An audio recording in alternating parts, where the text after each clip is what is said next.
In case you haven't figured it out by now, writing about yourself is really hard, especially when you're kind of trying to sell yourself and your skills to a potential employer, and especially when your audience has a limited time span, like they will for your ePortfolio.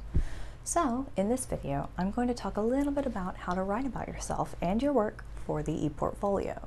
First, though, I'm going to talk about how not to write about yourself and your work. There are two things to keep in mind. First, potential employers are super busy, and they're not going to have a ton of time to read through your website. Honestly, if they visit your site at all, they'll likely just skim through your pages to see if you have any hard evidence of the skills you talk about on your resume and in your cover letter. They might actually check out your content, they might not. They probably won't read the text on your page very deeply, and they definitely won't read a whole essay about what you did in any given project. So, in a nutshell, keep your text short. Second, employers are looking for employees, not students.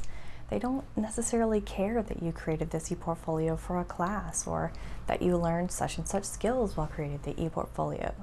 They might care about what technology you used to create the project, but they won't necessarily care about the learning process. So avoid using language that identifies you as a student. Don't talk about your classes or your courses or what you learned. Instead, talk about your project's audience, its purpose, and its goals. Actually, in my research on ePortfolios, one participant in my study offered up a really great three-part template for talking about your work. What problem did you encounter that led you to create the project? How did your project solve that problem? And what was the impact of that solution?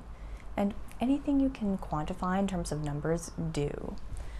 Of course, because you are creating this ePortfolio for a class, it might be difficult to describe your project in terms of problem, solution, and impact, but give it a shot before deciding it can't be done.